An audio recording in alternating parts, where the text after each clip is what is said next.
আসসালামু আলাইকুম ওরহমতুল্লাহি ওবরকাতুহু নাহমাদুন সাল্লি আলা রসুলিল করিম। সম্মানিত ভাই বন্ধুগণ, আজ আমি আপনাদের সামনে এমন একটি গুরুত্বপূর্ণ বিষয় নিয়ে আলোচনা করব যেটা অত্যন্ত মারাত্মক এবং ভয়াবহ। আজকে গীবতের ভয়াবহতা সম্পর্কে আলোচনা করব।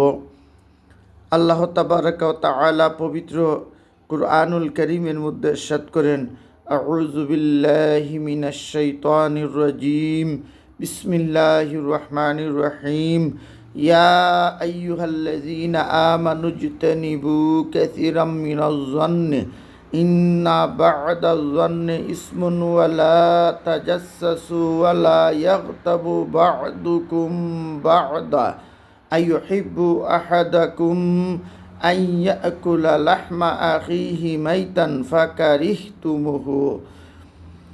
সাদাকাল্লাহুল আলিয়্যুল আযীম। এই আয়াতটি সূরা হুজরাতের 12 নম্বর আয়াত। আল্লাহ তাআলা ইরশাদ করেন, হে মুমিনগণ, তোমরা অধিক ধারণা করা থেকে বিরত থাকো। নিশ্চয়ই কিছু ধারণা এমন রয়েছে খুব মারাত্মক। আর তোমরা পরস্পরের গুপ্তচর বৃত্তি ও গীবত কর্মে লিপ্ত হইও না। তোমাদের মধ্যে কি কেউ তার মৃত ভাইয়ের গোশত খেতে পছন্দ করে? নিশ্চয়ই তোমরা তা ঘৃণা করো।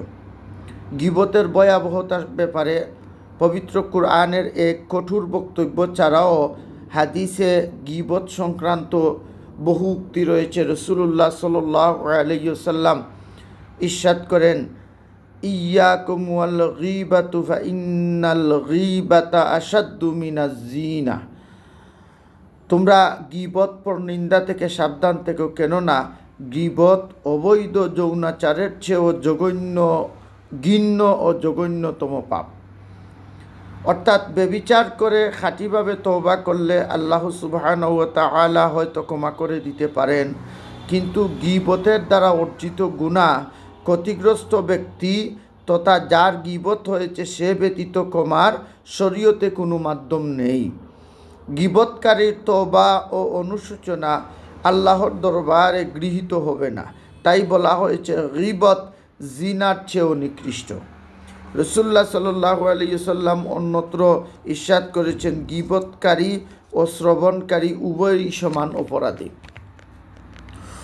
উপরে উল্লেখিত আয়াত ও হাদিস দ্বারা নিঃসন্দেহে এটা প্রমাণিত হয় যে গীবত এমন একটি জঘন্যতম পাপ যা মানুষের ঈমান আমল সব বরবাদ করে দেয়, জান্নাতের পথ ধ্বংস করে জাহান্নামের পথ সুগম করে।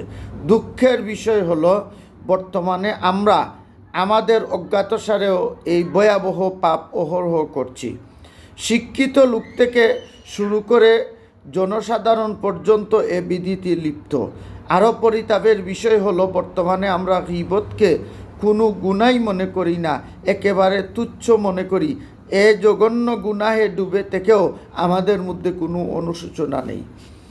সম্মানিত ভাই ও বন্ধুগণ, আপনারা জানেন গীবত সম্বন্ধে যে হাদিসগুলো উল্লেখ করা হলো হাশরের ময়দানে, এটি কখনো আল্লাহ তাআলা মাফ করবেন না।